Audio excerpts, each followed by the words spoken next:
Hello everyone, welcome back to my channel Anjana makeover. और आज के दिन की शुरुआत हमारी बहुत ब्यूटीफुल से व्यू के साथ होगी थी। हम निकल गए थे ब्राइड रेडी करने के लिए। आज मेरी ब्राइड थी, मॉर्निंग ब्राइड। और ये जो गांव था ये था टोंगरा। यहाँ हम पहुँच गए थे और हस्बैंड गाड़ी पार्क करने चले गए थे। और यहाँ पे ब्राइड की सिस्टर हमें लेने आ गई थी और फिर हम ब्राइड के घर के लिए निकल गए थे। और अभी मतलब जब मैं पहुँची थी तो ब्राइड की अभी हल्दी हो रही थी। इधर ऐसा रहता है जौनसार में, यहाँ पे मॉर्निंग में ही हल्दी रहती है। तो फिर हल्दी के बाद ब्राइड आ गई थी। और फिर उसके बाद मैंने ब्राइड से ये सारी ब्राइड की इन्फॉर्मेशन ली, उनको कैसा लुक चाहिए, क्योंकि मेरा हमेशा ये रहता है काम करने के से पहले कि मैं मतलब क्लाइंट से पूछ लूँ एक बार कि उनको कैसा लुक चाहिए, क्या उनका रेफरेंस है। तो जो उन्होंने रेफरेंस वीडियो दिखाई थी वो मेरे पेज की ही दिखाई थी, मतलब मेरी ब्राइड थी ये। तो उनको ऐसा ही लुक चाहिए था जो इन ब्राइड का किया हुआ था, बिल्कुल न्यूड सटल ग्लॉसी। तो ये बोल रहे थे कि मेरी डे वेडिंग है तो मेरे को उसके अकॉर्डिंग बिल्कुल लाइट ही करना है। मैंने कहा ओके। तो ये फिर यहाँ पे ये भी बोल रहे थे कि आइज़ भी मेरे को बिल्कुल न्यूड चाहिए, लगना नहीं चाहिए कुछ कर रखा है। तो फिर मैंने यहाँ इनको सजेशन दिया कि आप थोड़ा आइज़ में मतलब वर्क काम करवाइए, थोड़ा इनहेंस करवाइए तो अच्छा लगेगा। मैं हल्का सा ग्लिटर दे दूँगी कि जो ज़्यादा विजिबल ना हो। तो यहाँ पे फिर क्लाइंट मतलब बहुत स्वीट थी जो मेरी ब्राइड थी। तो इन्होंने बोला कोई बात नहीं मैम, आप अपने अकॉर्डिंग कर दीजिए, बस अच्छा करना। मैंने कहा ओके ठीक है। फिर मैंने मेकअप स्टार्ट कर दिया था और मेकअप स्टार्ट कर दिया था मैंने सीटीएम किया सबसे पहले अच्छे से। देन फिर मैंने यहाँ पे इनको मॉइस्चराइज़र एप्लीकेशन की थी। मेरा ये रहता है जब भी मैं मतलब मेकअप करती हूँ तो मैं सबसे पहले पूरे फेस पे मतलब अच्छे से जो मॉइस्चराइज़र की लेयर दे देती हूँ, ताकि क्या हो मॉइस्चराइज़र हमारे स्किन में अच्छे से पेनिट्रेट हो और जब हम बेस रेडी करें फेस का तो बहुत स्मूथली ब्लेंडिंग हो, बहुत स्मूथली हो जाए सारा। तो उसके बाद फिर मैंने आइज़ पे टार्ट का जो कंसीलर है वो यूज़ किया था। देन उसके बाद मैंने आईब्रोज़ मतलब आइज़ स्टार्ट कर दी थी। तो मैंने यहाँ पे जो आई शेडो पैलेट यूज़ की थी, आई थिंक शॉपेरल एंड फॉरएवर की थी। और यहाँ मैंने हल्का सा इनको ग्लिटर दे दिया था। मतलब वैसा चंकी जो ग्लिटर आता है वो मैंने यूज़ नहीं किया था, मैंने लाइट वाला ही यूज़ किया था क्योंकि उनको लाइट ही चाहिए था। तो यहाँ पे इन्होंने ये भी बोला कि मुझे बिंग वाला लाइनर नहीं देना, मेरे को सटल सा लाइनर चाहिए। और मतलब तो फिर मैंने वैसा ही इनको लाइनर दिया। जो मैंने लाइनर यूज़ किया था वो था इंग्लॉट का। और फिर उसके बाद मैंने फिर से अच्छे से इनका फेस पूरा मतलब जो मैंने पहले मॉइस्चराइज़र लगाया था वो पूरा स्किन के अंदर पेनिट्रेट हो गया था। फिर मैंने पूरे फेस पे अच्छे से मतलब फिर से मॉइस्चराइज़र दिया। और जो क्लाइंट की जो स्किन थी ना बहुत ज़्यादा मतलब ऐसे अनइवन, मतलब कहीं पे एक्ने स्कार्स, कहीं पे पिगमेंटेशन, कहीं पे अनइवन स्किन टोन, मतलब पूरे फेस पे प्रॉब्लम थी। मतलब ऐसे तो बहुत स्वीट थे, सुंदर थे, पर थोड़ा इनका और इनके फेस पे एक्टिव एक्ने भी थे जो अभी निकल ही रहे थे। तो उसमें थोड़ा वर्क करना टफ़ हो जाता है। बट ये है कि मैंने जो यहाँ पे कंसीलर और करेक्टर यूज़ किया था वो था मेरा डर्मा का। तो यहाँ पे मैंने डर्मा का जो करेक्टर यूज़ किया था वो था 303। देन उसके बाद मैंने जो कॉमोफ्लास किया था वो किया था मैंने डीएफडी से, डर्मा का है। और मुझे बहुत पसंद है पर्सनली, मुझे डर्मा का जो डीएफडी है वो बहुत अच्छा लगता है। ये स्किन पे इतना अच्छा जाता है, जिनकी स्किन में प्रॉब्लम रहती है, प्रॉब्लम वाली स्किन पे ये बहुत अच्छा वर्क करता है डर्मा का डीएफडी। और पूरे मतलब देखो मैंने इनके पूरे फेस पे डर्मा दिया था और पूरी जो प्रॉब्लम है वो हाइड हो गई थी अच्छे से।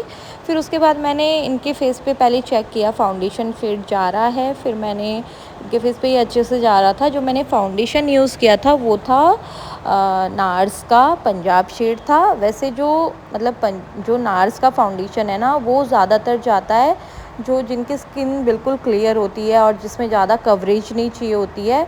तो वैसे इस स्किन के लिए कवरेज की नीड थी, बट ये था क्लाइंट का थोड़ा ये भी कंसर्न था कि नहीं मेरे को मतलब ऐसा ज़्यादा केकी या लेयरी मतलब मेकअप नहीं चाहिए, जो बिल्कुल स्मूथ जाए। तो मतलब जो इसका टेक्सचर है नार्स का वो बहुत स्मूथ टेक्सचर है, बहुत अच्छे से जाता है। तो फिर मैंने सोचा कि यही ज़्यादा बेस्ट रहेगा इनके स्किन के लिए। तो फिर मैंने नार्स का ही जो फाउंडेशन है वो दिया था। फिर उसके बाद मैंने क्लाइंट को बोला स्माइल करो, और ये बहुत स्माइल करने लगे थे क्लाइंट। बहुत स्वीट क्लाइंट थी मेरी, ये बहुत स्वीट ब्राइड थी।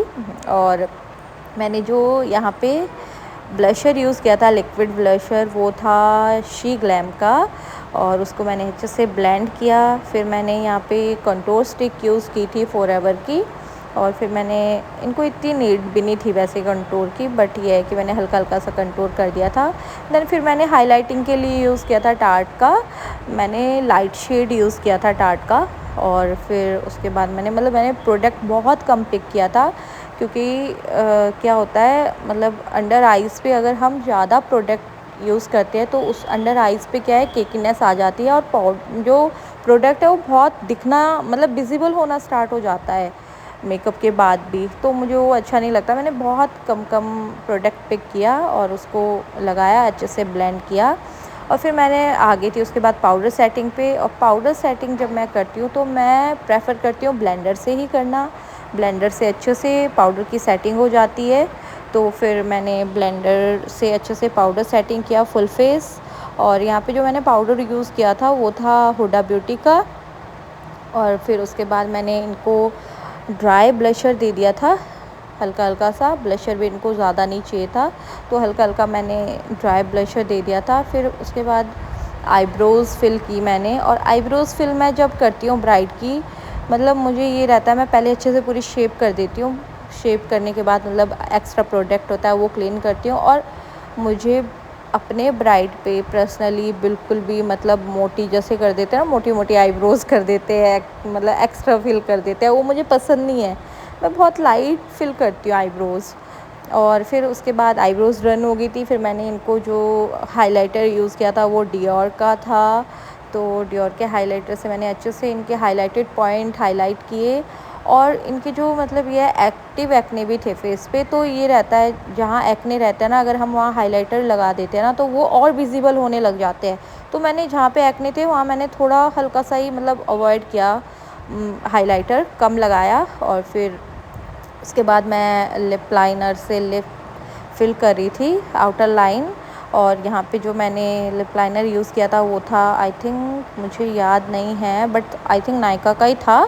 तो फिर मैंने थोड़ा आउटर जो लाइन है वो डार्क से किया था, और देन जो मैंने जो अंदर फिल किया था लिपस्टिक शेड वो लाइट किया था, क्योंकि इनको लाइट ही लिप शेड चाहिए था। इन्होंने सबसे पहले यही बोला कि मेरे को लिप कलर बिल्कुल न्यूड देना आप। तो मैंने यहाँ पे जो लिप शेड यूज़ किया था वो 2-3 कलर मिक्स एंड मैच करके फिर किया था। और यहाँ मेरा पूरा डन हो गया था मेकअप, हेयर डू सब कुछ। और मैं क्लाइंट से पूछ रही थी कि आप एक्साइटेड हो अपना लुक देखने के लिए, और इन्होंने बोला बहुत ज़्यादा। और जब इन्होंने अपना लुक देखा तो ये मतलब बहुत हैप्पी थे, बहुत हैप्पी थे। और मतलब इन्होंने एक बार तो जैसे मिरर ओपन किया, अपने आप को देखा और बंद कर दिया था मिरर। मतलब इनको बहुत अच्छा लगा, मतलब इनके फेस पे स्माइल थी, मतलब जैसे इन्होंने अपना लुक देखा। और मुझे भी पर्सनली बहुत मतलब अच्छा लगता है जब आपके काम को कोई अप्रिशिएट करता है, पसंद आता है आपका काम, तो अच्छा लगता है। और मेरी ब्राइड बहुत मतलब सेटिस्फाइड थी कि जो मैंने रेफरेंस दिया है उससे भी आपने अच्छा किया है, इनका कहना ये था। और मतलब ये मिरर में देखे ही जा रहे थे अपने आप को। और फिर मतलब उसके बाद इनका मेकअप डन हो गया था, और फिर इन्होंने मेरे को थैंक यू किया। और फिर उसके बाद मैं वापस वैनिटी वगैरह पैक किया, और फिर मैं निकल गई थी। मतलब क्लाइंट साथ के साथ ये भी बोल रहे थे कि मतलब जैसे मेरी स्किन में प्रॉब्लम थी कुछ भी विजिबल नहीं हो रही है, तो बहुत हैप्पी थे ये। और बार बार देखो मतलब मिरर में देखे ही जा रहे थे अपने आप को।